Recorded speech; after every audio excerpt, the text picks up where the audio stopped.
우리의 인생 속에서 열매를 구하시며 또한 우리의 삶 가운데 열매를 맺게 하시는 하나님 아버지의 놀라우신 은혜와 주님의 그 크신 사랑을 우리가 온전히 받은 자로서 이 시간 주님 앞에 나와 예배로 나아갑니다. 예배를 통하여 주님 홀로 영광 받으시며 주님의 그 놀라우신 은혜의 말씀을 통해 우리의 삶이 변화되어지는 놀라운 은혜를 우리에게 허락하여 주시옵소서. 이 모든 말씀 살아계신 예수 그리스도의 이름으로 기원하옵나이다. 아멘. 찬송가 183장 빈들의 마른 풀같이 함께 찬송하시는 이후에 이미양 권사님 우리를 대표해 기도해 주시겠습니다.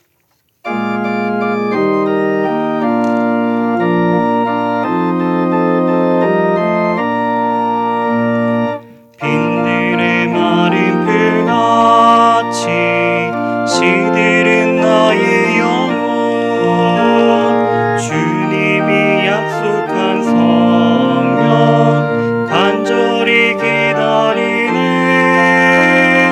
가물어 메마른 땅에 담비를 내리시듯 성령의 담비를 부어 새 생명 주옵소서. 반가운 빗소리 들려 산천이 춤을 추네. 봄비로 내리는 성령 내게도 주옵소서. 가물어 메마른 땅에 담비를 내리시듯 성령의 담비를 부어 새 생명 주옵소서. 절 따라 우로를 내려 조목이 무성하니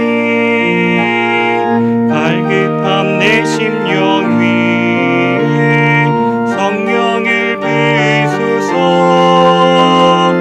가물어 메마른 땅에 담비를 내리시듯 성령의 담비를 부어 새 생명 주옵소서. 잠드신 사랑의 언약 어길 수 있사오랴. 오늘의 흡족한 은혜 주실 줄 믿습니다. 가물어 메마른 땅에 담비를 내리시듯 성령의 담비를 부어 새 생명 주옵소서.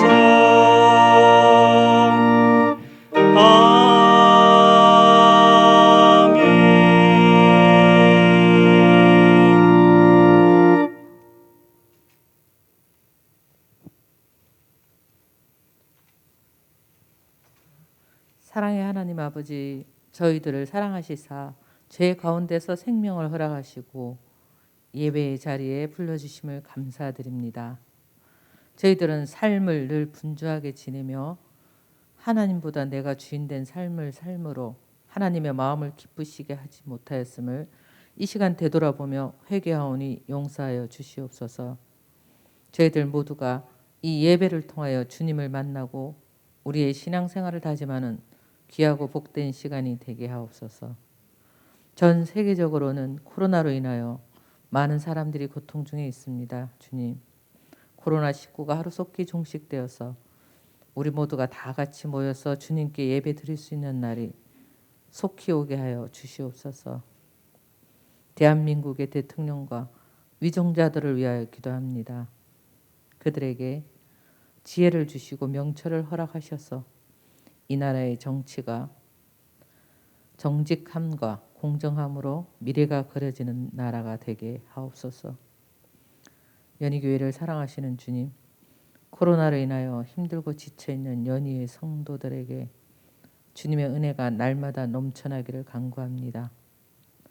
저희들을 긍휼히 여기사 말씀 위에 더욱더 단단히 설 수 있게 하옵소서. 박재원 담임 목사님, 하나님의 은혜와 성령의 충만함으로 성도들을 잘 인도하게 하시며 세우신 목회 사역을 주님 주시는 지혜로 잘 감당하게 하옵소서. 하나님 아버지, 교회 안에 여러 가지 질병으로 고통받는 많은 환우들이 있습니다. 우리의 기도를 들으시는 주님, 치유의 은혜를 베풀어 주시옵소서. 11월에 있을 수학능력 시험에는 16명의 수험생들이 그동안의 노력으로 또 다른 미래를 향해 출발하려고 합니다. 주님, 수험생들에게 지혜와 명철을 주시고 주님 주시는 평안함으로 잘 준비되어지게 하시옵소서. 이 시간 단위에 세우신 문대성 목사님 말씀의 능력을 다하여 주셔서 말씀이 살아 생명력 있게 하시며 저희에게는 은혜가 되게 하옵소서. 감사드리며 모든 말씀 예수님의 이름으로 기도드립니다. 아멘.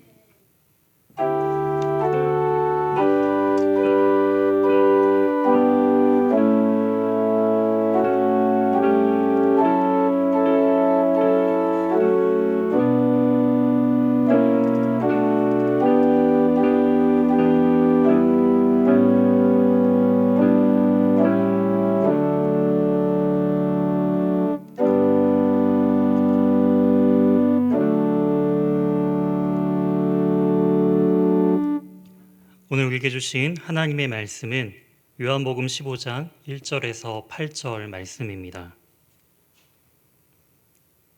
요한복음 15장 1절에서 8절 말씀, 신약성경 173면에 있습니다.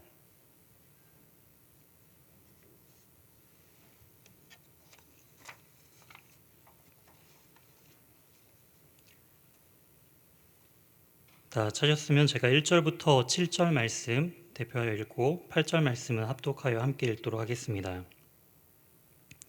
나는 참 포도나무요 내 아버지는 농부라.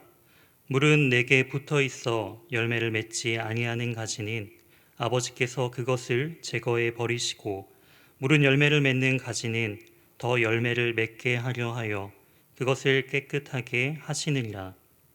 너희는 내가 일러준 말로 이미 깨끗하여졌으니 내 안에 거하라.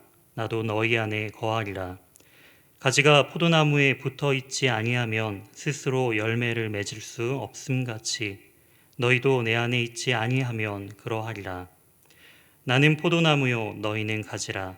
그가 내 안에 내가 그 안에 거하면 사람이 열매를 많이 맺나니 나를 떠나서는 너희가 아무것도 할 수 없음이라. 사람이 내 안에 거하지 아니하면 가지처럼 밖에 버려져 마르나니 사람들이 그것을 모아다가 불에 던져 사르느니라. 너희가 내 안에 거하고 내 말이 너희 안에 거하면 무엇이든지 원하는 대로 구하라. 그리하면 이루리라. 함께 읽도록 하겠습니다.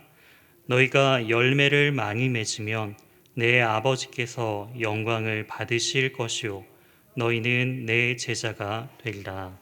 아멘. 오늘 본문을 중심으로 열매 맺는 삶이라는 제목으로 하나님의 말씀 증거하도록 하겠습니다. 10월이 되면은 농부들은 이제 추수의 때를 기다리며 열매를 이제 바라게 되죠. 여름 동안 열심히 땀 흘려 일했던 그 대가를 열매로 받게 된다라는 것입니다. 이처럼 연말이 되면은 우리의 인생 속에서도 우리의 한 해를 되돌아보며 우리의 삶 속에서는 과연 어떠한 열매를 맺고 있는가라는 부분들을 우리는 스스로 점검하게 됩니다.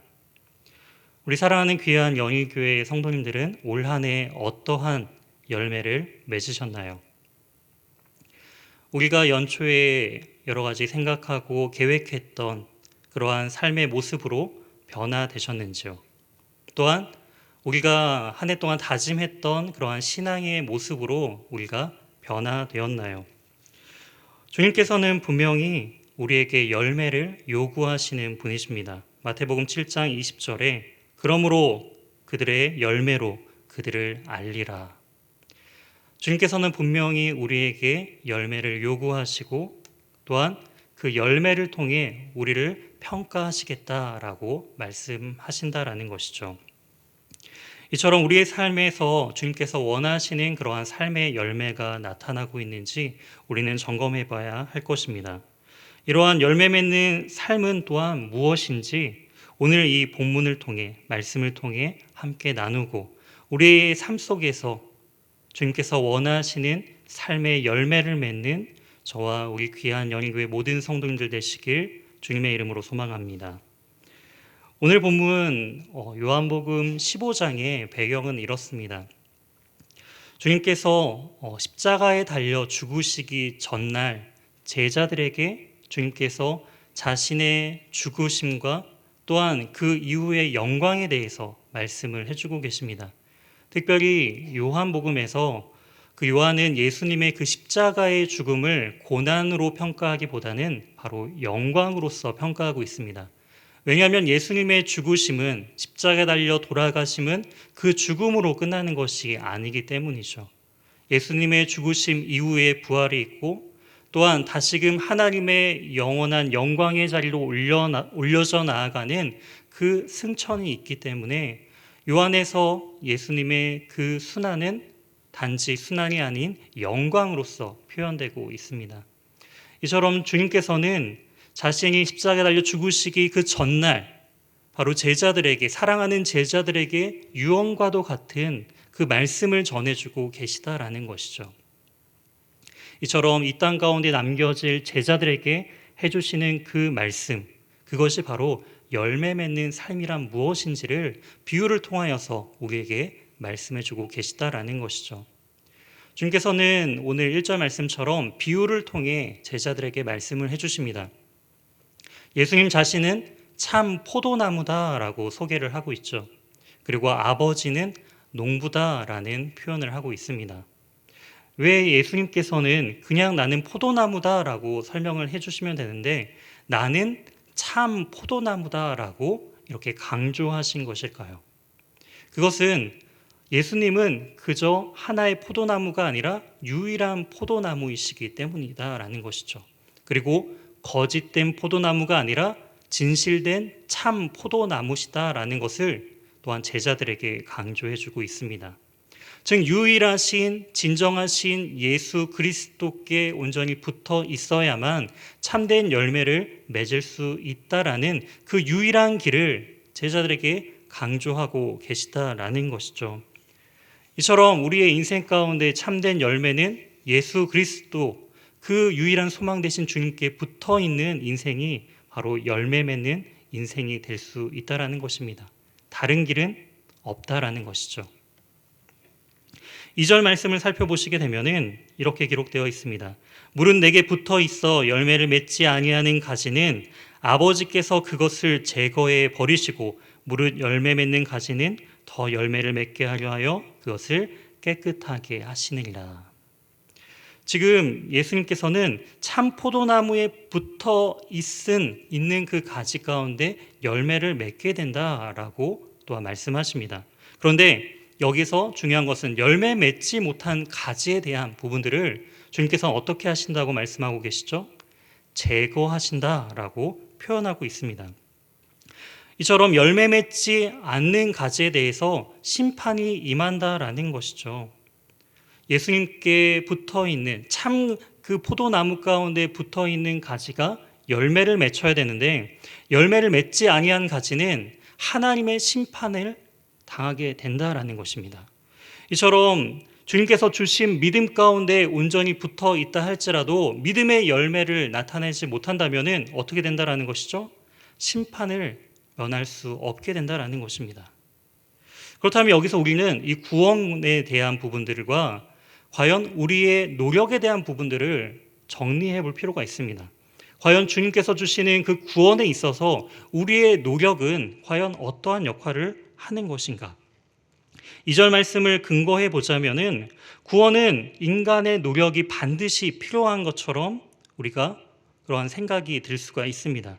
만약에 인간의 노력이 부족하다라고 한다면 믿음에서도 그리고 구원에서도 제거될 수 있는 것처럼 그렇게 느껴지는 그런 본문이 바로 2절 말씀이다라는 거예요.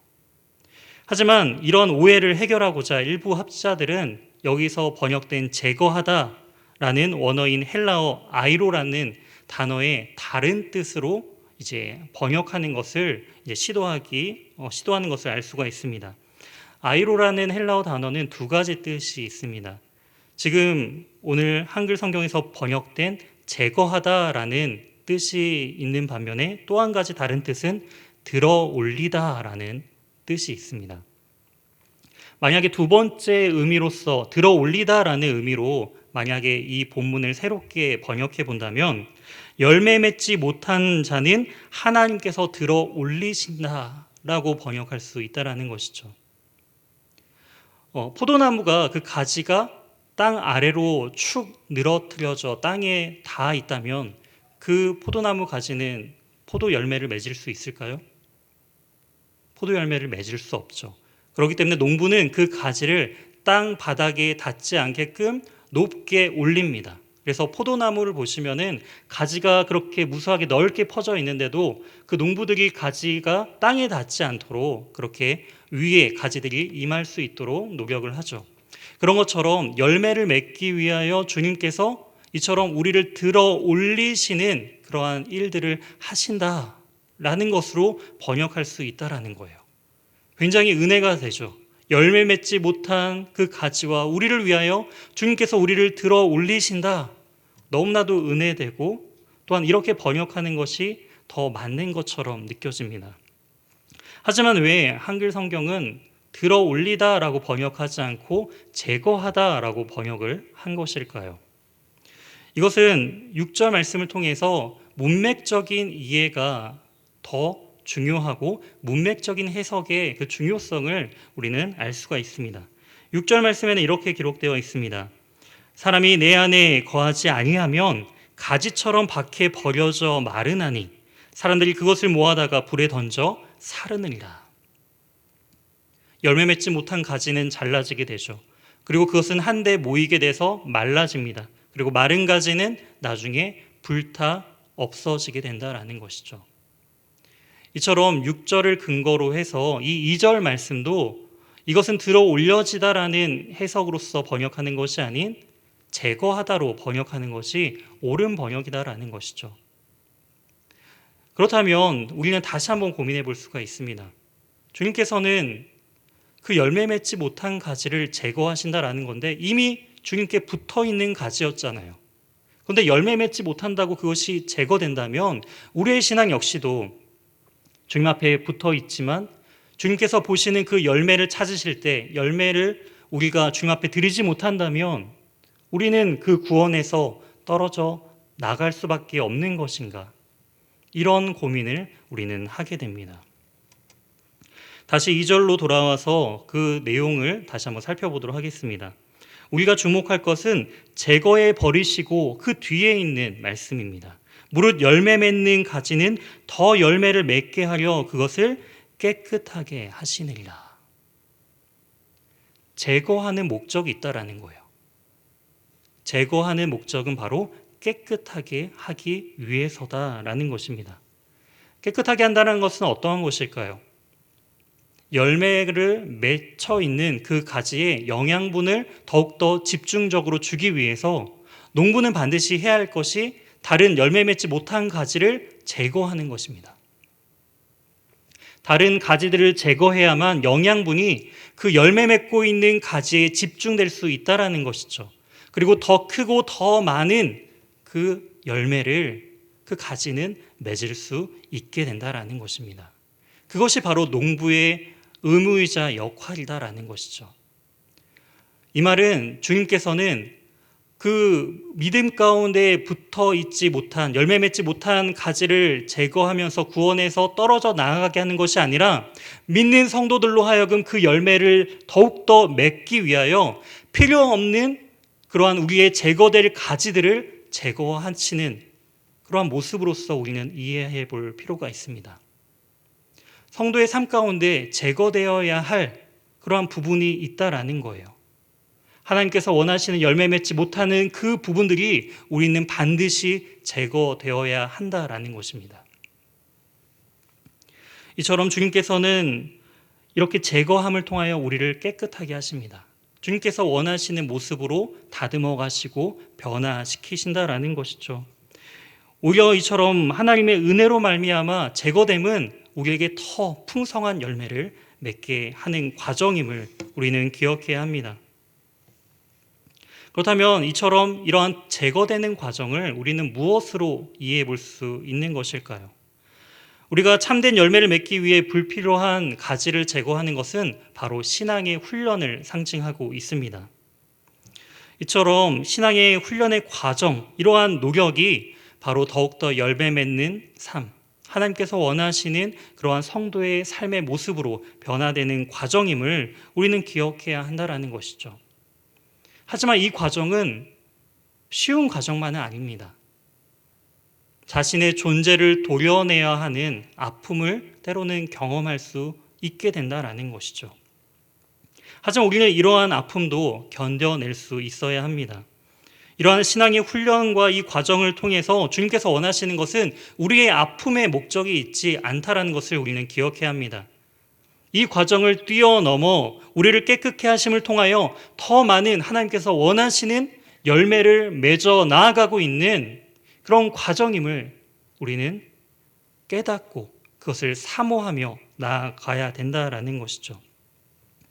이제 주님께서는 구체적으로 어떻게 하면 우리를 깨끗하게 하시는지를 말씀해 주고 계십니다. 3절 말씀입니다. 너희는 내가 일러준 말로 이미 깨끗해졌으니. 제자들은 깨끗해질 사람들이 아니다라는 거예요. 이미 깨끗해진 상태에 있는 사람들이 바로 주님의 제자들입니다. 무엇으로요? 바로 주님의 말씀으로 이미 깨끗하게 되었다라는 것이죠. 즉 그리스도의 말씀을 통하여서 깨끗해진 상태에 놓여져 있는 그런 사람들이 바로 제자이고 주님께서는 그런 제자의 삶을 통하여 열매를 맺어 가신다라는 것입니다. 즉 우리는 주님의 말씀으로 깨끗하여지고 말씀을 통하여 열매 맺는 삶을 살 수 있는 것입니다. 그리스도인은 예수님의 말씀으로 이미 깨끗해진 자다라는 것이에요. 우리는 주의 말씀으로 이미 깨끗해진 자들입니다. 이처럼 이 깨끗해진 상황 가운데 있던 우리는 무엇을 주님께서는 요청하는가? 잘려진 가지는요, 한번 잘려졌다고 해서 더 이상 가지가 안 나는 것이 아닙니다. 잘려진 가지 안에서도 자꾸 싹이 나오고 어떠한 다른 가지들이 자라나간다라는 것이죠. 그렇기 때문에 이미 깨끗해진 상태 가운데 있지만 다시금 불쑥불쑥 자라나가는 우리의 다른 가지들을 여전히 우리는 제거해 나아가야 된다는 것이죠. 이처럼 열매 맺지 못하는 우리의 삶의 가지들은 날마다 잘려져 나아가는 그 과정을 우리는 인내하고 또한 그것을 극복해 나아가야 합니다. 이처럼 교회 안에서 이러한 지속적인 말씀의 훈련을 강조하는 이유가 바로 여기에 있습니다. 말씀에 대한 훈련은 하나의 행사로 끝나는 것이 아닙니다. 내가 작년에 열심히 신앙 훈련 받고 말씀 교육을 받았다고 해서 한번 단회적으로 끝나는 것이 아니다라는 것이죠. 말씀으로 우리는 지속적인 훈련을 받아야 합니다. 왜냐하면 우리 안에 다른 장가지들이 계속적으로 자라나가기 때문이죠. 그렇기 때문에 우리는 주의 말씀으로 매일같이 새롭게 말씀의 훈련을 받고 다시금 주님께서 원하시는 삶의 열매를 맺어 나아가는 그러한 모습으로 우리는 변화되고 훈련을 받아야 합니다. 그렇기 때문에 교회에서 하나님의 말씀을 배우고 양육하는 그러한 귀한 일들에 우리 성도님들은 마음을 모아주시기 바랍니다. 내가 전에 배웠던 그러한 훈련 과정이다라고 해서 한 번으로 끝나는 것이 아니라 우리는 평생에 걸쳐서 말씀을 훈련받고 배워야 하는 자들이다라는 그 사실을 우리는 기억할 수 있어야 된다라는 것이죠. 이처럼 주님께서는 이러한 말씀의 훈련과 말씀 안에 온전히 거하는 그러한 삶을 원하신다라는 것입니다. 이어서 4절과 5절 말씀입니다. 내 안에 거하라 나도 너희 안에 거하리라.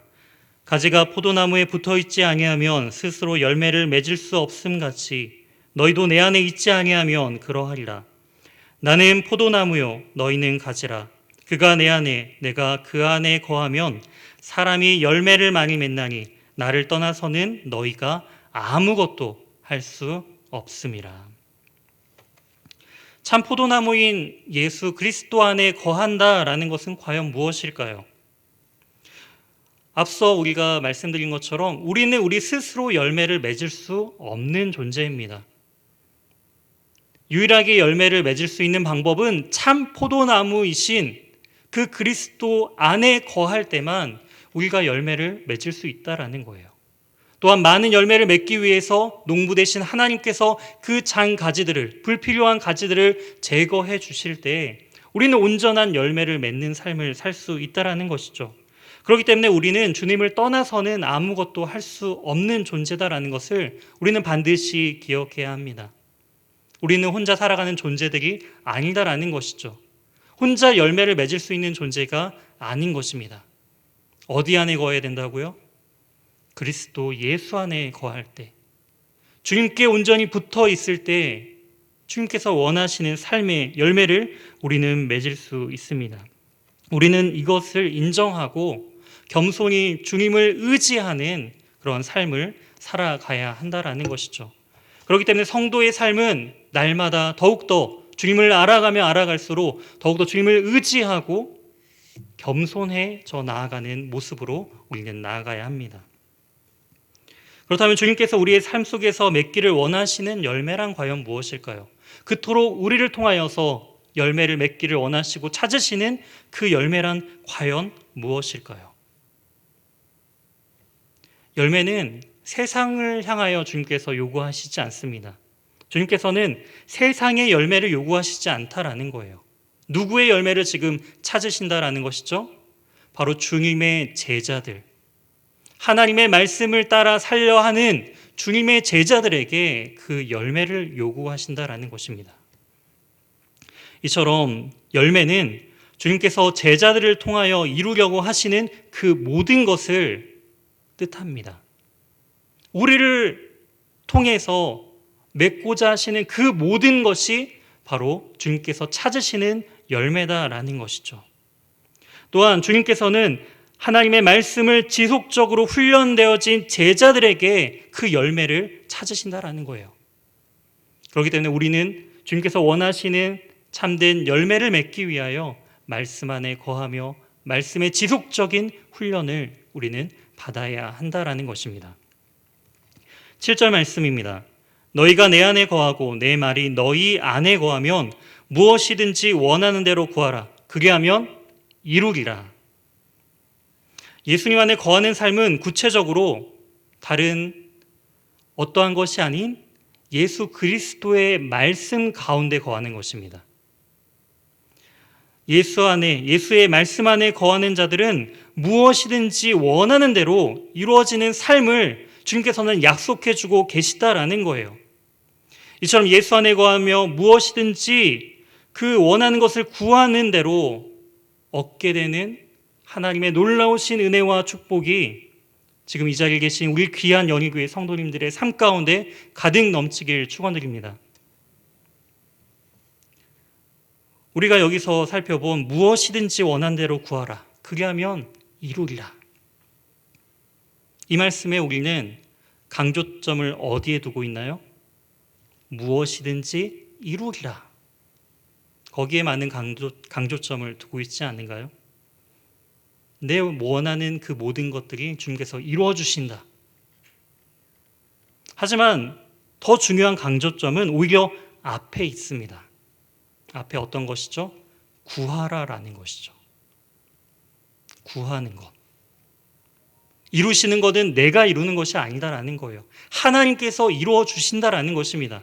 그렇기 때문에 우리가 강조점으로 우리의 삶 속에서 추구해야 할 것은 바로 구하는 삶이다라는 거예요. 구하는 것은 무엇을 의미하나요? 하나님 앞에 기도의 삶을 의미한다라는 것입니다. 주님께 붙어있는 자, 주님의 말씀 안에 거하는 자는 주님께 구하게 되어 있다라는 것입니다. 하나님의 말씀에 충만함을 입어 주님께서 나의 인생을 책임져 주시고 나의 삶을 인도하시며 나에게 열매를 맺어 주시는 그러한 분이시다라는 믿음의 확신이 있는 자들은 기도의 삶을 살게 된다라는 것이죠. 이처럼 우리는 그러한 믿음으로 주님께 간절히 붙어 있는 상태 속에서 주님을 찾고 간구하는 기도의 자리로 우리는 나아가야 된다라는 것입니다. 8절 말씀입니다. 너희가 열매를 많이 맺으면 내 아버지께서 영광을 받을 것이요 너희는 내 제자가 되리라. 여기에 기도의 중요한 요소를 우리에게 설명해 주고 있습니다. 우리가 구하는 그 모든 것을 하나님께서는 반드시 이루실 것입니다. 그런데 우리가 구하는 그 모든 것이 무엇이 되어야 한다라고 주님께서는 말씀하시죠? 바로 하나님의 영광이 되어야 된다라는 것이죠. 주님께서는 그러한 기도의 본을 보여주셨어요. 주님께서 죽으시던 그 마지막 그 저녁, 붙잡히시기 마지막 저녁, 십자가 달리시기 그 전날 제자들에게 마지막으로 보여주셨던 것이 바로 예수님의 기도입니다.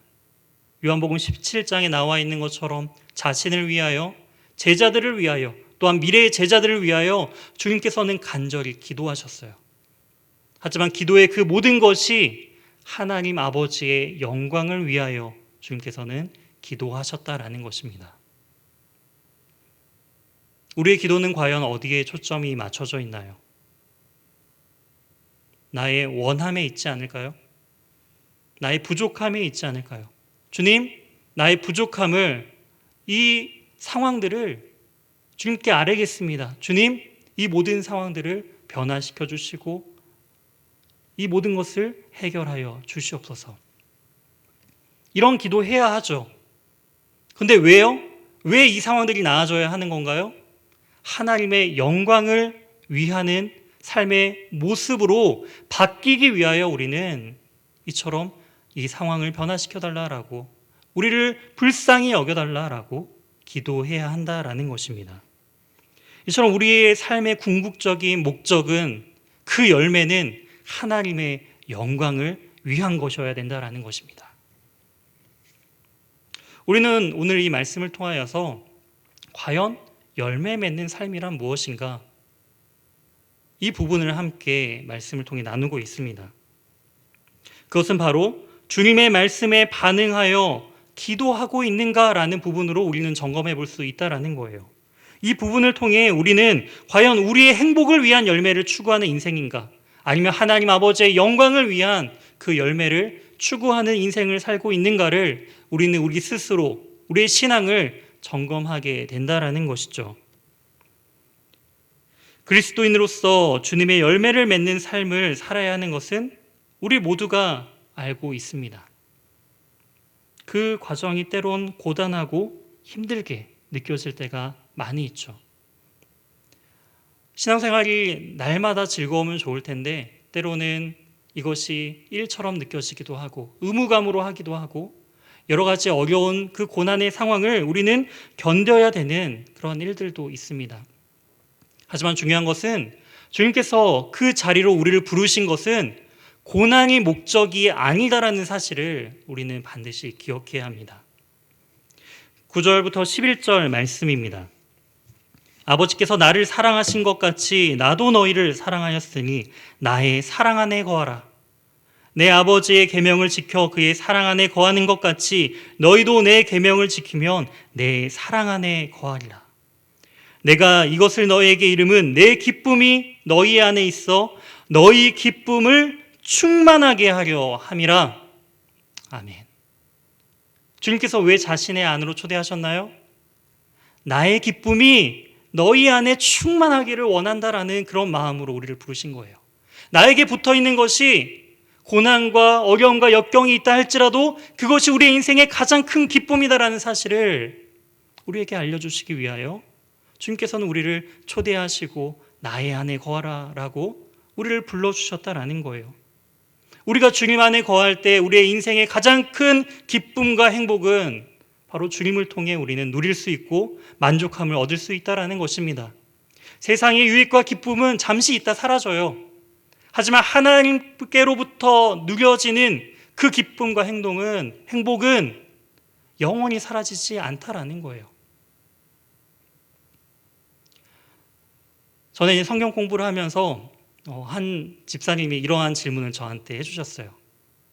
그때 이제 강도사였을 때인데, 강도사님, 천국을 가게 되면 하나님께 매일같이 기도하고 예배하는데 힘들지 않을까요?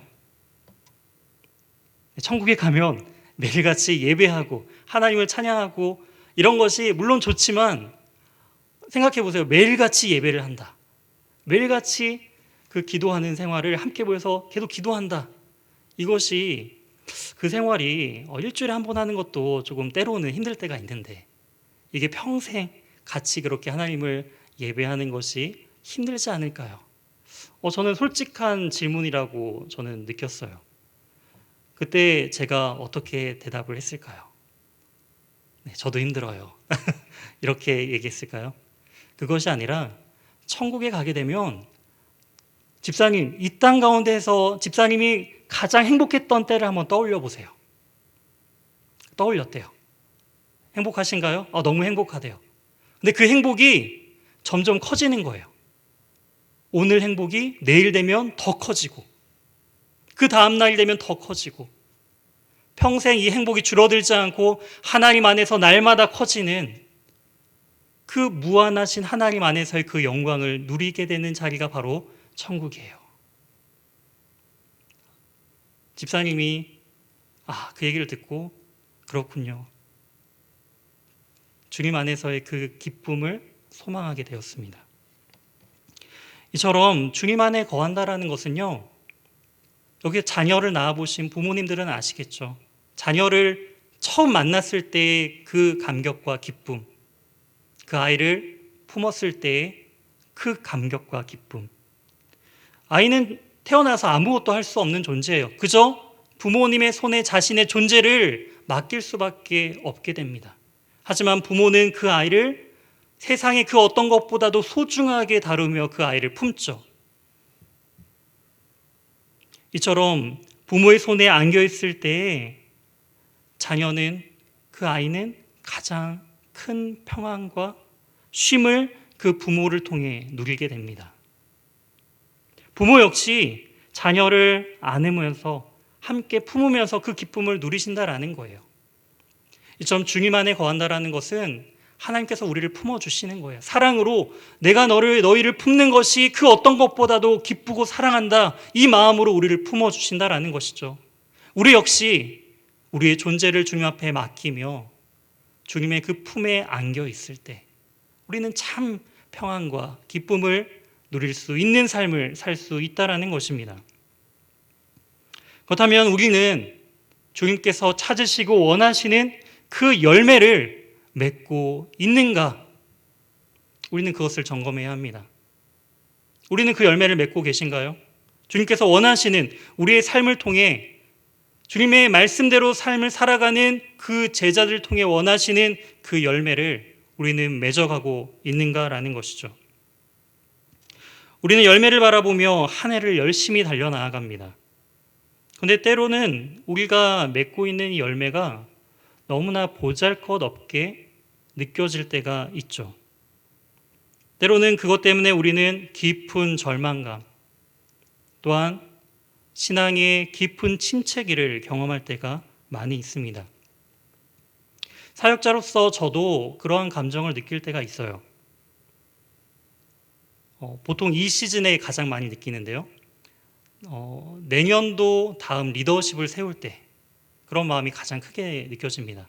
올 한 해 열심히 제자 훈련하고 말씀으로 양육하고 말씀 안에 거하는 그러한 삶을 살아가는 지체들이 되도록 열심히 훈련하고 말씀을 나누고 함께 예배드리고 그렇게 한 해를 열심히 달려왔는데, 내년도 섬길 리더십을 세울 때가 되면은 사람이 없는 거예요. 세상에 지치고 힘든 그 모습 가운데 교회에서 무엇인가 하는 섬기는 그 자리가 너무나 버겁게 느껴진다라는 것이죠.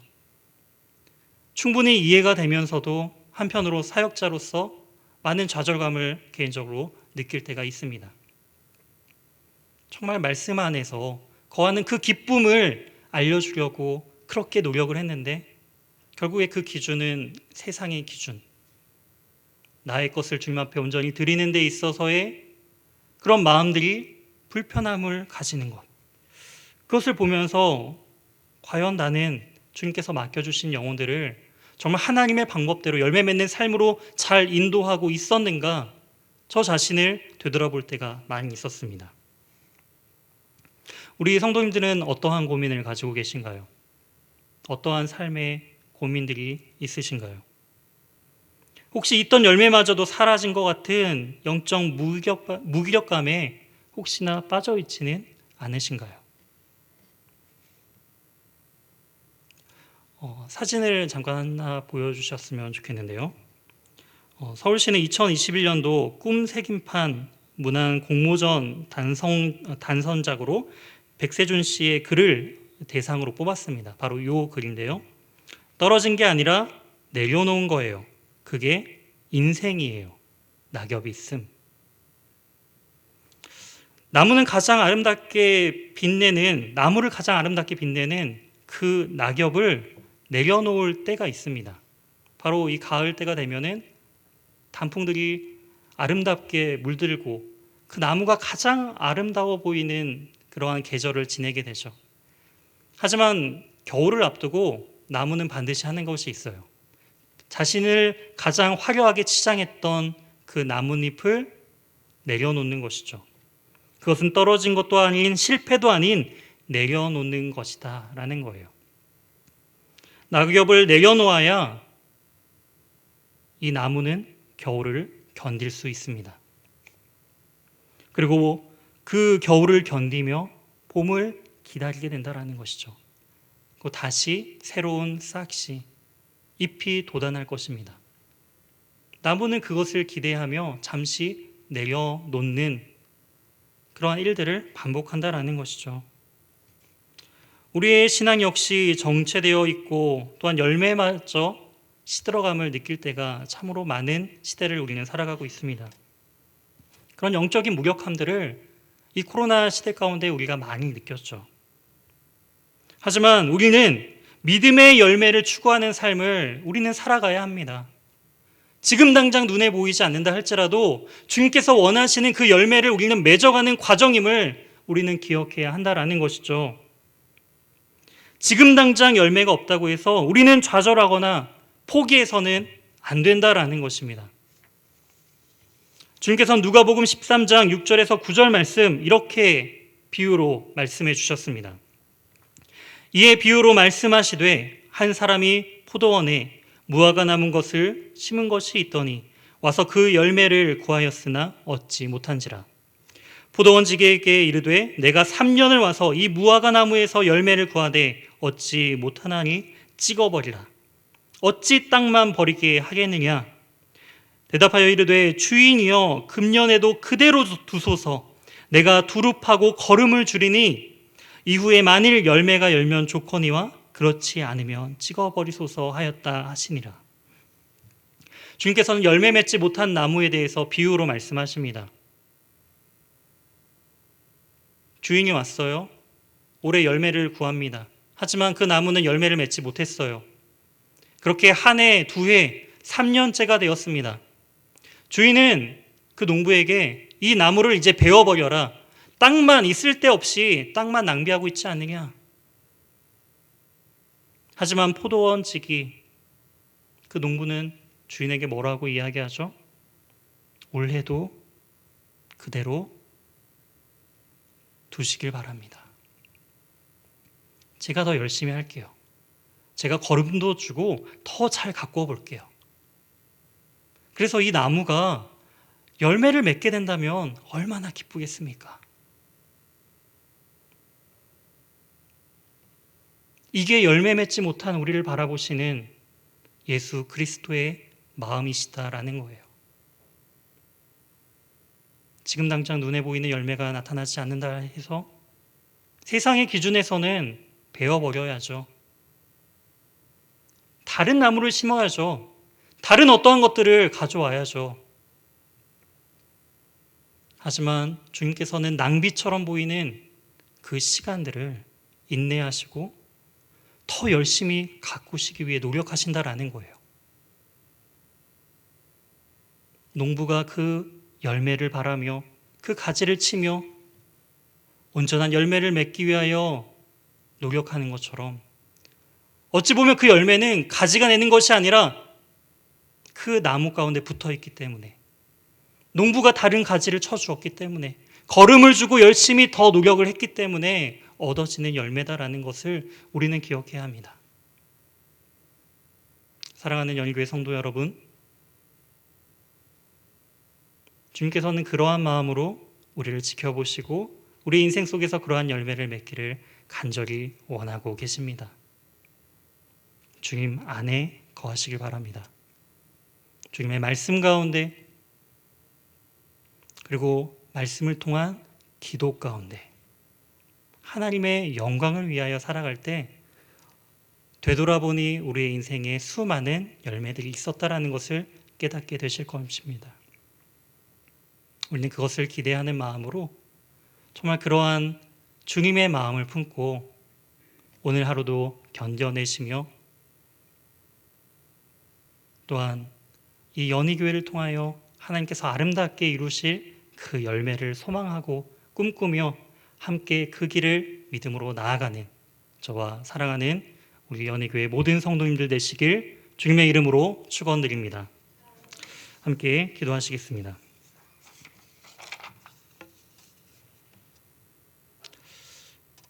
하나님, 어쩌면 우리는 추운 신앙의 겨울을 견디고 있는지도 모릅니다.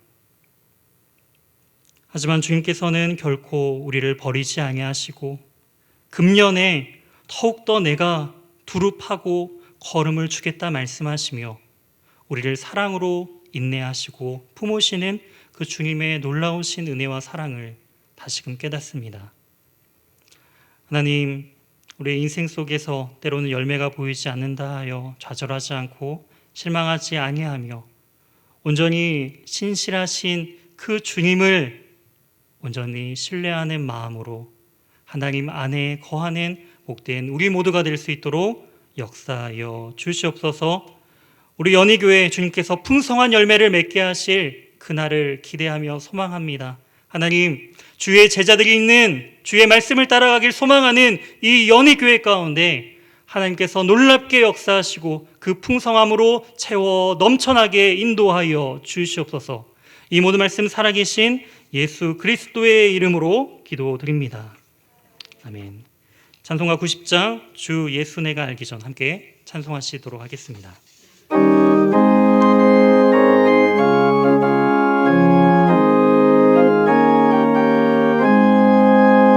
주 예수 내가 알기 전 날 먼저 사랑했네. 그 크신 사랑 나타나 내 영혼 거듭났네. 주 내 맘에 늘 계시고 나 주의 안에 있어 저 포도비유 같으니 참 좋은 나의 친구. 내 친구 되신 예수님 날 구원하시려고 그 귀한 몸을 버리사 내 죄를 대속했네. 나 주님을 늘 믿으며 그 손을 의지하고 내 몸과 마음을 바쳐서 끝까지 충성하리.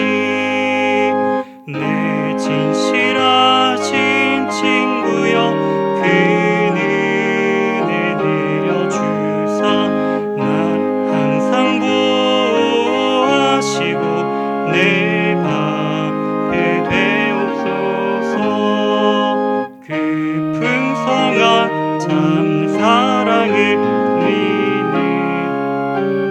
늘 소냐 날 구원하신 예수는 참 좋은 나의 친구.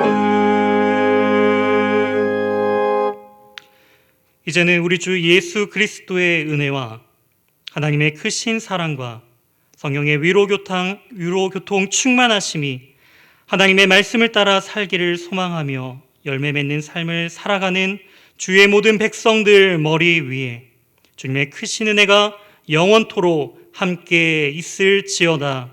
아멘.